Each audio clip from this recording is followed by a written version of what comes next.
দেখো এসএলএসটি একাদশ দ্বাদশের নিয়োগ প্রক্রিয়া নিয়ে যে বিরাট একটা গোলযোগ দেখা দিয়েছে, সেই নিয়ে সংবাদ মাধ্যমে একটা খবর প্রকাশিত হয়েছে যে যত ভ্যাকেন্সি রয়েছে তার থেকে কম জনকে ডাকা হলো, অর্থাৎ শূন্য পদ ভ্যাকেন্ট থেকে গেল।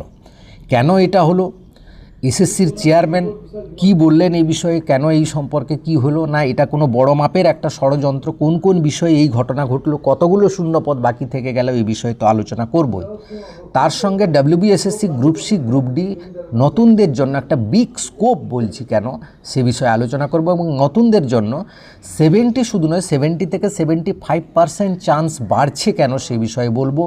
কোন জেলায় কত পেলে তোমার 100% চাকরি হবে, কারণ এটা তো জেলা ভিত্তিক বা রিজিয়ন ভিত্তিক একটা রিক্রুটমেন্ট হতে পারে। এবং একথাও বলছি যে সব যোগ্যরা এসএসসি গ্রুপ সি গ্রুপ ডির যে যোগ্য যারা গত বছর ছিল তারা কিন্তু সবাই অভিজ্ঞতার নাম্বার পাবে না। তার একটা বড় কারণ আছে যেটা এতদিন কেউ দেখেনি, সেটা সম্পর্কে বলবো। এবং লাস্ট 10টা মক টেস্টের গড় তোমার কত হলে তুমি কিন্তু চাকরিটা আশা করতে পারো, সেই বিষয়ে বলবো। গ্রুপ সিতে কত পেতে হবে তোমাকে, এবং গ্রুপ ডিতে তুমি কত পাচ্ছ বা পেয়েছো সেই বিষয়ে বলবো, যার ফলে তোমার কিন্তু চাকরিটা একদম 100% পাবে তুমি। সে বিষয়ে এই সমস্ত বিষয়ে আজকে কিন্তু আলোচনা করব। তাই ভিডিওটা খুব গুরুত্বপূর্ণ হতে যাচ্ছে। এবং এই কদিনে গ্রুপ সি গ্রুপ ডির প্রিপারেশানটা কেমন হওয়া উচিত, যার ফলে তুমি চাকরিটা সিকিওর করতে পারবে, সে বিষয়ে বলবো। তাই ভিডিওটা শেষ পর্যন্ত দেখো, ভালো লাগলে লাইক করে বন্ধুদের শেয়ার করে দিও, চ্যানেলে নতুন হলে চ্যানেলটা সাবস্ক্রাইব করে নিও। দেখো প্রথমেই আসি আমরা যে খবরটা রয়েছে সংবাদ মাধ্যমে, যেটা যে শূন্য পদের থেকে কম জনকে ডাকা হলো কয়েকটা বিষয়। কোন কোন বিষয়ে বলা হচ্ছে না, অ্যাকাউন্টেন্সিতে ভ্যাকেন্সি ছিল 178টা, ডাকা হলো কতজনকে? 87 জনকে। বলছে ভেরিফিকেশানে ডেকেছিল 94 জন, তার মধ্যে 7 জন বাদ চলে গেছে। এবার কিন্তু পেলো কতজন না 87 জন, অর্থাৎ 87 কিন্তু ডাক পেলো কাউন্সিলিংয়ের জন্য, অর্থাৎ 91টা প্রায় 91টা ভ্যাকেন্সি থেকে গেল। এবার ফিজিক্যাল এডুকেশানে 16টি ভ্যাকেন্সি ছিল, ডাকা হয়েছিল 10 জনকে এবং 6টি ভ্যাকেন্সি সেখানে থেকে গেল। মিউজিকে 32টি শূন্য পদ ছিল, সেখানে ডাকা হলো মাত্র 20 জনকে, 10টা ভ্যাকেন্সি থেকে গেল। কেন এই ঘটনা ঘটলো এই বিষয়ে কিন্তু অনেকেই সন্দেহ প্রকাশ করছেন। তাতে এসএসসির চেয়ারম্যান সিদ্ধার্থ বাবু জানালেন যেটা, যে তিনি জানাচ্ছেন যে এই বিষয়গুলো অ্যাকাউন্টেন্সির ক্ষেত্রে আবেদন করেছিল কম জন আবেদন করেছিল, মাত্র 7 জনকে বাদ দেওয়া হয়েছে ভেরিফিকেশানে। তাহলে পোস্ট তো ভ্যাকেন্সি থাকবেই, তার এই যুক্তি। হ্যাঁ, হতে পারে, কারণ অ্যাকাউন্টেন্সি ইদানিং কম ছেলে মেয়ে পড়ছে, স্টুডেন্ট পাওয়া মুশকিল। কিন্তু ফিজিক্যাল এডুকেশন, মিউজিকের ক্ষেত্রে কিন্তু এই সংখ্যাটা, বা মিউজিকের ক্ষেত্রেও এই যুক্তিটা খাটে। ফিজিক্যাল এডুকেশনের ক্ষেত্রে আমার জানা যত তথ্য রয়েছে কিন্তু এর থেকে বেশি জন আবেদন করেছিল, সেটা কিন্তু খাটছে না। তাহলে ভেরিফিকেশানে এতজন বাদ চলে গেল, অর্থাৎ আমাদের তো ওয়েটিং লিস্ট তাহলে আসবেই এবং সেকেন্ড ফেজ ভেরিফিকেশান হবে। এখন যদি ক্যান্ডিডেট না থাকে তাহলে সেকেন্ড ফেজের কোনো প্রশ্নই উঠছে না।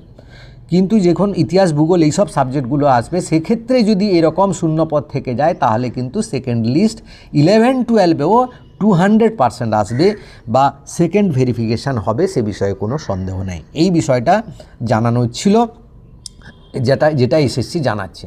এবার আসি আমরা SSC group C group D নিয়ে যে কথাটা আমরা বলবো। দেখো এই টার্গেট স্কোরটা ফিক্স করতে হলে আমার কম্পিটিটার্স কতজন, কত সিট রয়েছে তার হিসেবটা আমাকে জানা দরকার, না হলে আমি টার্গেট ফিক্স করতে পারবো না। অনেকেই বলছেন খুব লো টার্গেট দিয়ে দিচ্ছেন। আমি দেখলাম যারা খুব লো টার্গেট দিচ্ছেন তারা কিন্তু কোনো একটা কোচিং সেন্টার চালাচ্ছেন, যার ফলে তাদের লো স্কোর দেওয়ার একটা অবজেক্টিভ রয়েছে। সে বিষয়ে আমি কোনো কিছু মন্তব্য করব না, সেগুলো তোমরা ভেবে দেখবে।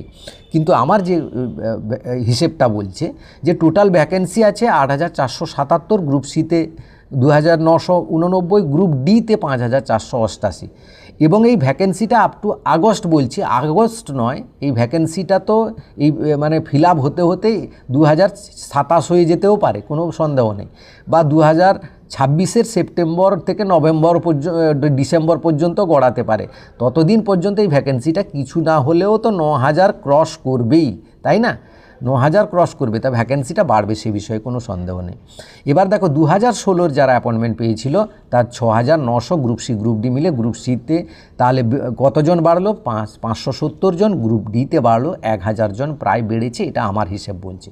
এবার আমার হিসেবটা হচ্ছে ফ্রেশারদের জন্য কত সিট ফাঁকা থেকে গেল, সেইটা হচ্ছে কথা, যেখানে আমার আমি টার্গেটটা ফিক্স করতে পারবো। দেখো 2016-তে টেন্টেড ক্যান্ডিডেট ছিল, অর্থাৎ যারা অযোগ্য বলে ধরা পড়েছে তারা এক্সপিরিয়েন্সের নাম্বার পাবে না বা তারা পরীক্ষায় বসতে পারবে না, সেটা 3512 জন। আমি এর আগে হিসেব দিয়েছিলাম তোমাদের বহু আগে, এবং অনেকেই দেখেছে সেটা। নন টেন্টেড ক্যান্ডিডেট কতজন হলো তাহলে? 3394 জন। এরা পরীক্ষায় বসতে পারবে। কিন্তু এখন এই হিসেবটা অনেকেই জানে না যে এই 3394 জনের মধ্যে কিন্তু সবাই পরীক্ষায় বসতেই পারবে না, কারণ এসএলএসটির মতো এখানে কিন্তু বয়সের ছাড় দেওয়া নেই। তো যারা 10 বছর আগে চাকরিটা পেয়েছিল এবং যারা চাকরিটা পেয়েছিল প্রায় দেখবে 35 থেকে 40 বছর বা 35 থেকে 45 বছর বয়সের মধ্যে যারা ক্যাটাগরিতে ছিল তাদের 45-এও চাকরিটা পেয়েছে। কারণ আমার স্কুলে 3 জন গ্রুপ ডি জয়েন করেছিল, তারা 3 জনই 40-র উপরে বয়স। তাহলে দেখো এবার এরা তো 50 পেরিয়ে যাচ্ছে বা 50-এর কাছাকাছি হয়ে যাচ্ছে, তার এই সংখ্যাটা কিন্তু থাকছে কোথায়? এখন 2500 জনও আমার মনে হয় বসতে পারবে না। তাহলে ফ্রেশারদের জন্য কত ভ্যাকেন্সি থাকলো এবার দেখো হিসেবটা। 2016 টেন্টেড ক্যান্ডিডেট তাহলে 3512 জন। আমি ধরে নিলাম 2500 জন বললাম, আমি মুখের তর্কের খাতিরে আমার হিসেব যা বলছে আমি ধরে নিলাম, কমিয়ে দিলাম, 1000 জন বসতে পারবে না। অর্থাৎ নন টেন্টেড হিসেবে 2394। এই 1000 জন কেন বাদ দিলাম? যা এদের বয়স পেরিয়ে গেছে, পরীক্ষায় বসতে পারবে না। তাহলে 2394 জন পরীক্ষায় বসবে। অর্থাৎ টোটাল ভ্যাকেন্সি আমি 9000 বলেছিলাম, সেটা আরও কমিয়ে দিলাম, যে সেপ্টেম্বর, নভেম্বর, ডিসেম্বর পর্যন্ত এটা 9000 ক্রস করবে, কিন্তু আমি ধরলাম 8500 হবে, বাড়বে। সেখান থেকে 2394 এইটা আমি বিয়োগ করলাম, 6106টা ভ্যাকেন্সি থাকছে কার জন্য? ফ্রেশারদের জন্য। এরা কারা না? এরা ধরে নিলাম এক্সপিরিয়েন্সের নাম্বার না পেয়ে এরা কিন্তু লড়বে এই সিটটার জন্য। তো এইটা হচ্ছে তোমাদের যুক্তি, যার ফলে কিন্তু ফ্রেশারদের জন্য আমি বলছি 70 থেকে 75% সিট ভ্যাকেন্সি থেকে গেল। তাহলে টার্গেট স্কোর কত হবে তোমার গ্রুপ সি গ্রুপ ডিতে, যে কোন জেলায় কত পেলে তুমি 100% চান্স পাবে? কারণ গতবারে জেলা ওয়াইজ রিজিয়ন ওয়াইজ হয়েছিল, সেই রিজিয়ন ওয়াইজ আমরা যদি দেখি কোন জেলায় টার্গেটটা কেমন যাচ্ছে আমরা যদি দেখবো, তাহলে কিন্তু ব্যাপারটা দক্ষিণ 24 পরগনায় কিন্তু সবসময় হাই টার্গেটে থাকে। তো দক্ষিণ 24 পরগনায় গ্রুপ সিতে গতবারে 54 গেছিলো, বাকি 50 থেকে 52 কিন্তু ম্যাক্সিমাম ডিস্ট্রিক্টে গেছিলো, 48 গেছিলো বাঁকুড়াতে সবচেয়ে কম যায়। তাহলে যারা বাঁকুড়ায় রয়েছে তাদের টার্গেট স্কোরটা একটু কম রাখলে চলবে। যারা দক্ষিণ 24 পরগনায় রয়েছে তাদের তো বুঝতেই পারছো 55+ পেতে হবে তোমাকে, তবে কিন্তু পাবে। কেন 55+? এবারে বেড়ে যাবে কেন গতবারের থেকে?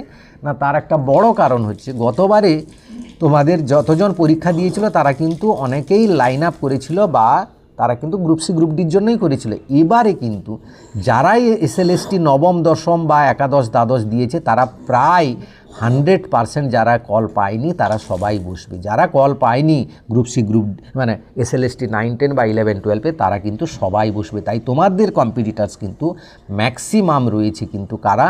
যারা মাস্টার ডিগ্রি বা বিএসসি পড়া ছেলেমেয়েরা বা বিএড করা ছেলেমেয়েরাও থাকবে। তাই তোমাদের ক্ষেত্রে কম্পিটিশান কিন্তু যথেষ্ট ভালো হবে। তাই তুমি যদি জেনারেল ক্যাটাগরি হও তোমাকে মোটামুটি 55 ক্রস করতেই হবে, দিলে তোমার 100% চাকরি। এখন দেখো কেউ 52 পেলেও পেতে পারো, কারণ গতবারের টার্গেট স্কোর তাই বলছে, মানে কাট অফ তাই বলছে। এবার ওবিসিতে দেখো, ওবিসিতে তোমাকে মোটামুটি 48+ পেলে তুমি কিন্তু ম্যাক্সিমাম জেলায় যেগুলো আছে ওবিসি এ এবং বি তোমার কিন্তু একটা স্কোপ রয়েছে।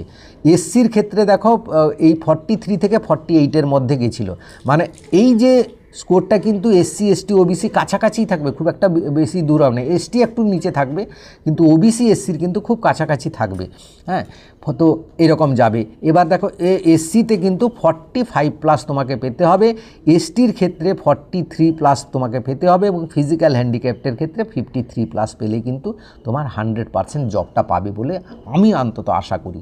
এবার গ্রুপ ডিতে দেখো টার্গেট স্কোর কত হওয়া উচিত তোমার। তুমি যেই জেলায় হও না কেন, তুমি যদি গ্রুপ ডি তো এবারে 40 মার্কের, তাই গতবারের সঙ্গে আর কম্পেয়ার করলাম না, কারণ কোনো কম্পেয়ার করে না। এবারে 40 মার্কের পরীক্ষা হবে। গ্রুপ ইউ জেনারেল ক্যাটাগরিতে 35+ পেলে হবে, ওবিসি ক্ষেত্রে 32+ পেলে হবে, এসসির ক্ষেত্রে 30+, এসটির ক্ষেত্রে 28+ এবং ফিজিক্যাল হ্যান্ডিক্যাপ্টের ক্ষেত্রে 20+ হবে। এই রকম যদি তুমি পাও, তুমি যে কোনো জেলায় হও না কেন, তোমার কিন্তু একটা চাকরি তোমার হওয়ার স্কোপ রয়েছে, 100% একটা স্কোপ আছে বলে আমি মনে করি। এবার হচ্ছে এই কদিনে আমি প্রিপারেশানটা কেমন করব। এই কদিনে গ্রুপ সি যারা পরীক্ষা দেবে তারা আর মক টেস্ট দেবে না, একদম বলে দিলাম, মক টেস্ট একটাও নয়। তুমি লাস্ট 10টা মক টেস্ট দিয়েছো যেগুলো, সেগুলোর অ্যাভারেজ করো, যদি তুমি এরকম নাম্বার পাও তাহলে মোটামুটি তোমার স্কোপ আছে, শুধু সেগুলোকে এবার রিভাইজ করো। তাহলে প্রশ্ন পড়ো, উত্তর বলতে থাকো, প্রশ্ন পড়ো, উত্তর বলতে থাকো। এইভাবে তোমার সিলেবাস অনুযায়ী প্রত্যেকটা সাবজেক্টে তুমি কতগুলো প্রশ্ন মনে রাখতে পারছো, যে আমি জিকেতে অন্তত 300 থেকে 400টা জিকে মনে রাখতে পারছি, এরকম যদি করতে পারো তাহলে কিন্তু তুমি কিন্তু একটা ভালো স্কোরিংয়ে যেতে পারবে।